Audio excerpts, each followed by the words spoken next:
P block. तो चलिए P block को डिस्कस करते हैं। सबसे पहले तो हम ये जानते हैं कि आप पी ब्लॉक को मेमोराइज कैसे करेंगे।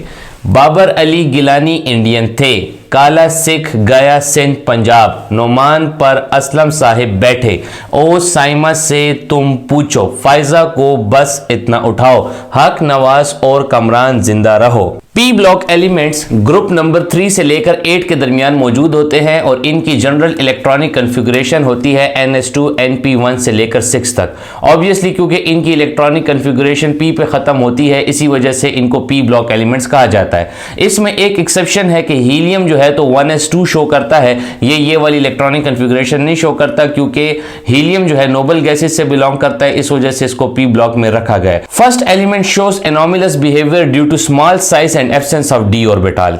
हर एक ग्रुप के जितने भी फर्स्ट एलिमेंट्स हैं जैसे कि boron, carbon, nitrogen, oxygen, fluorine, तो ये जो है अपने बाकी ग्रुप मेंबर से डिफरेंट प्रॉपर्टीज शो करते हैं क्योंकि इनका एक तो साइज छोटा होता है, प्लस सेकंड थिंग इनके अंदर जो है तो डी ऑर्बिटल की एब्सेंस होती है, यानी डी ऑर्बिटल इनके अंदर मौजूद नहीं होता।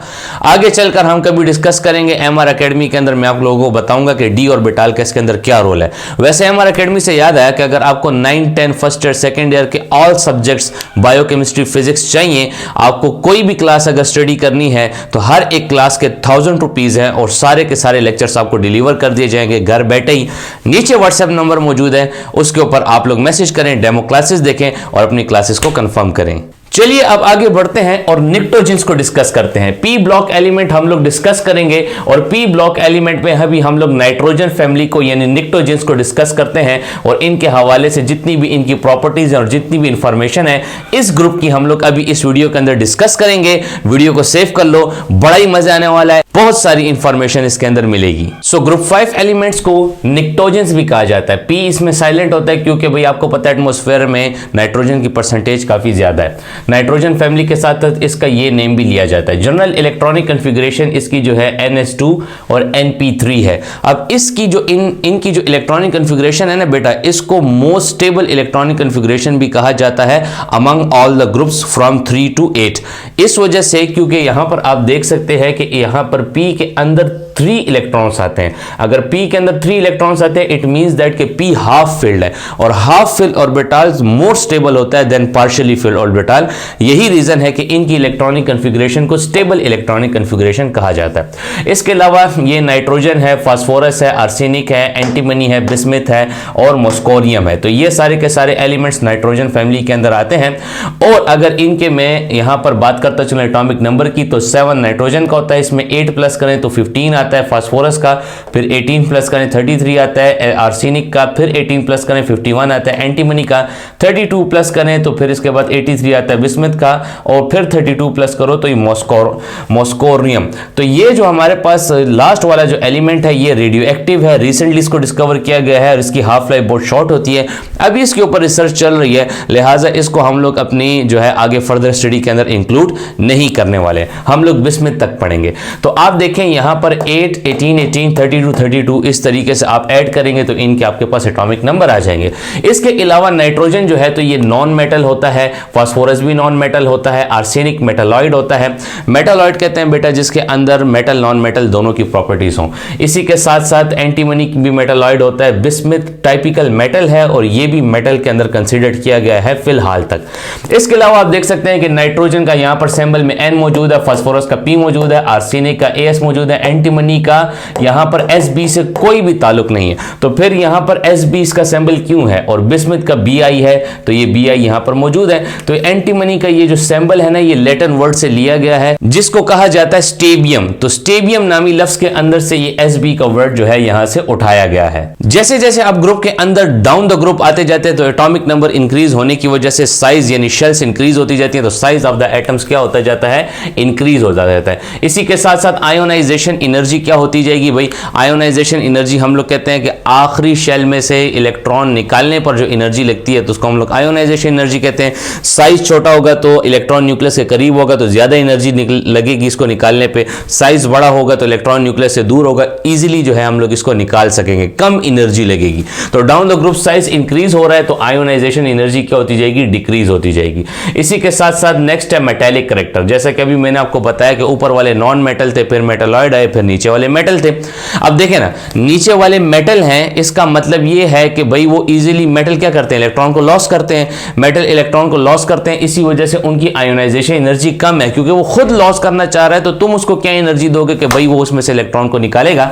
लिहाजा हम लोग ये कह रहे हैं कि down the group metallic character भी इंक्रीज होता है। इसी के साथ साथ इलेक्ट्रोनेगेटिविटी किसको कहते हैं, to attract the shared pair of electrons towards itself, electrons को अपनी तरफ अट्रैक्ट करना। तो भाई लास्ट के अंदर यानी जो ग्रुप के नीचे आते जाएं तो मेटेलिक करैक्टर इंक्रीज हो रहा है, यानी इलेक्ट्रॉन को लॉस करना चाह रहा है। तो अट्रैक्ट तो नहीं करना चाह रहा भाई, वो क्या करना चाह रहा है, लॉस करना चाह रहा है। लिहाजा हम लोग कहते हैं कि इलेक्ट्रोनेगेटिविटी डाउन द ग्रुप क्या होती जाएगी, डिक्रीज होती जाएगी, इंक्रीज नहीं होगी। आगे डिस्कशन करने से पहले मैं आपको यह भी बताना चाहूंगा कि एमआर एकेडमी जो है, जितने भी आपके मेडिकल के टेस्ट होते हैं जिसके अंदर बीसीएन आ जाता है, एमएलटी आ जाता है, फॉर्म डी आ जाता है, सारे के सारी मेडिकल फील्ड से रिलेटेड जितने भी टेस्ट हैं सारे के सारे लेक्चर्स हमारे पास मौजूद हैं। नीचे दिए गए व्हाट्सएप नंबर के ऊपर रब्ता करें, जस्ट 1000 रुपीज़ के अंदर आपको सारे कोर्सेज मिल जाएंगे।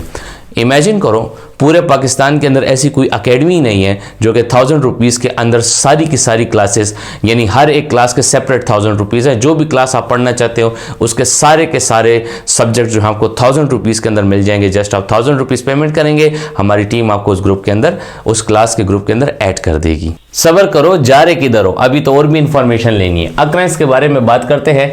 नाइट्रोजन 78% जो है एटमॉस्फेयर के अंदर क्या होता है, मौजूद होता है। इसी तरीके से अर्थ क्रस्ट के अंदर जो है ये किस मिनरल्स की फॉर्म में मौजूद होता है, चिली साल्ट पेट्रे की फॉर्म में मौजूद होता है, जो कि एक्चुअली क्या होता है, हमारे पास सोडियम नाइट्रेट होता है।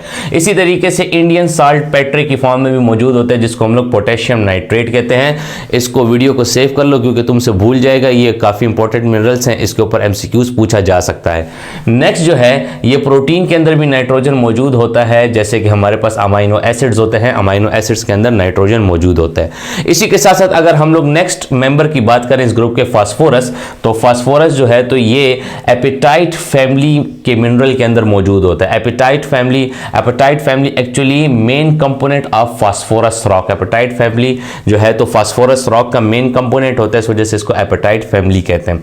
अब इसका जो केमिकल फार्मूला है इस मिनरल का, फास्फोरस के मिनरल का, वो ये रहा हमारे पास। अगर यहां पर X की जगह हम लोग फ्लोरीन लगा दें तो इसको हम लोग बोलेंगे फ्लोरो एपेटाइट फैमिली। अगर हम क्लोरीन लगा लें तो क्लोरो एपेटाइट फैमिली। तो ये इसका मिनरल है, आप अपने पास जो है इसको नोट कर ले। नेक्स्ट जो है, प्रेजेंट इन बोन्स, ये बोन्स के अंदर मौजूद होता है, as well as in living cells RNA DNA।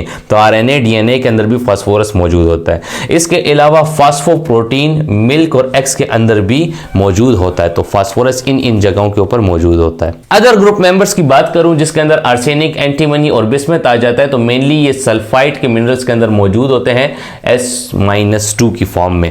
अच्छा बच्चे, इसके अलावा मैं आपको ये बात यहां पर बताना चाहूंगा कि पिक्चर अभी बाकी है यार, किधर जा रहे हो, और भी इंफॉर्मेशन लो। अगर फिजिकल प्रॉपर्टीज की बात करते चलें तो उसमें हमें यह बात पता है कि नाइट्रोजन डाई एटॉमिक फॉर्म में मौजूद होता है, जबकि अदर ग्रुप मेंबर्स जो हैं तो वो पॉली एटॉमिक सॉलिड होते हैं, यानी 2 से ज्यादा एटम्स उसके अंदर क्या होते हैं, बाउंड होते हैं।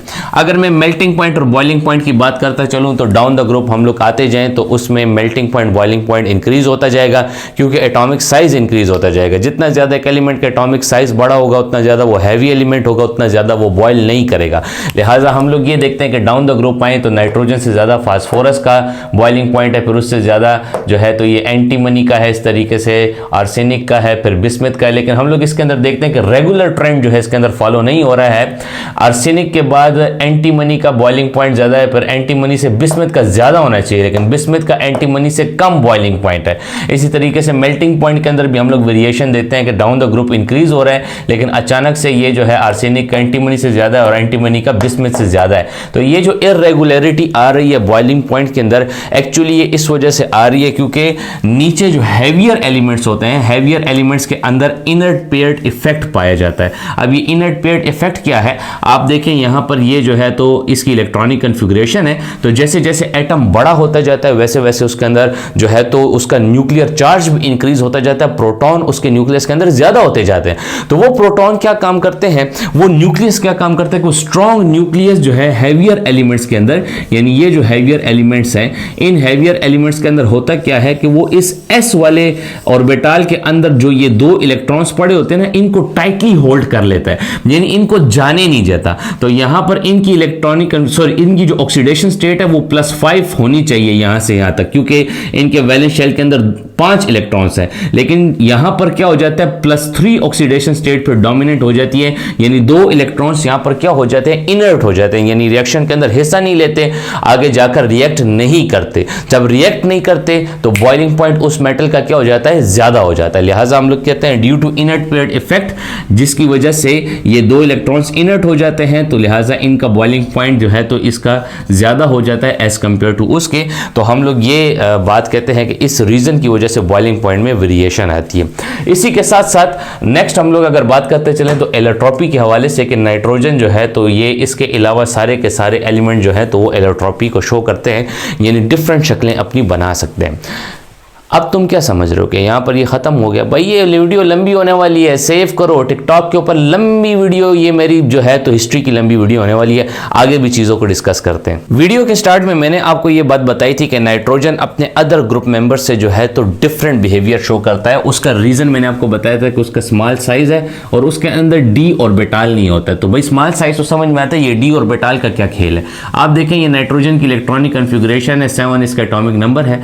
इसकी अगर हम लोग शेप बनाएं तो एक सिग्मा और 2 पाई बॉन्ड इसके पास क्या होते हैं, मौजूद होते हैं। और ये पाई बॉन्ड कैसे बने होते हैं, पाई पाई जो है तो ये आपस में पी पी ऑर्बिटल जो है ना, पी पाई आपस में इस तरीके से ये पाई बॉन्ड बनाते हैं। इसमें डी पाई जो है तो इस किस्म का बॉन्ड नहीं बन पाता, क्योंकि इसके अंदर ये डी ऑर्बिटल ही मौजूद नहीं होता। लिहाजा हम लोग कहते हैं कि ये अपने अदर ग्रुप मेंबर्स से जो है डिफरेंट जो है तो बिहेवियर शो करता है, क्योंकि उनके अंदर तो डी ऑर्बिटल पाया जाता है। इसी के साथ साथ वीडियो को एंड यहां पर करेंगे कि मुझे ये भी पता चल जाएगा कि तुमने यहाँ तक वीडियो देखी है या नहीं। तो तुम मुझे ये बात बताओ कि ये PH3 और NH3 इन दोनों में से बॉइलिंग पॉइंट ज़्यादा किसका है? चलो मैं बता देता हूं कि NH3 का बॉइलिंग पॉइंट ज़्यादा है, लेकिन मास तो इसका ज़्यादा है, वजन इसका ज़्यादा है और बॉइलिंग पॉइंट उसका ज़्यादा है। इसका तो वजन कम है, फिर इसका बॉइलिंग पॉइंट क्यों ज़्यादा है? कमेंट सेक्शन के अंदर मुझे बताओ कि इसका बॉइलिंग पॉइंट क्यों ज़्यादा है। इससे मुझे पता चल जाएगा कि तुमने वीडियो यहाँ तक देख ली है। और अगर यहाँ तक पहुँच ही गए हो तो भाई ट्रस्ट मी, अगर आपको कोई भी क्लास लेनी है, सारे के सारे साइंस सब्जेक्ट केमिस्ट्री में खुद पढ़ा रहा हूँ, ये देखो इस लेवल की, टिकटॉक के ऊपर हम लोग वो लेवल नहीं कर सकते भाई। लिहाजा तुमने जस्ट 1000 रुपीज़ पे करने हैं, सारे के सारे लेक्चर्स तुम्हें केमिस्ट्री के फर्स्ट ईयर के, सेकंड ईयर के, 9th 10th ये हर एक चीज़ तुम्हें मिल जाएगी। ठीक है, MD कैट की प्रिपरेशन कर रहे हो ना, और अगर तुम रिपीटर हो तो बस भाई ये बैच तुम्हारे लिए ही है। सो यहाँ तक हमने नाइट्रोजन निक्टोजेंस फैमिली को डिटेल में डिस्कस किया है, और इसके बाद हम लोग डिस्कस करेंगे अदर ग्रुप मेंबर कि कोई भी ग्रुप मेंबर उठा लेंगे P ब्लॉक का और उसको डिस्कस करेंगे इंशाल्लाह ताला। ये वीडियो आपको पसंद आई है तो मुझे फॉलो भी कर लें, और एक लाइक तो बनता है।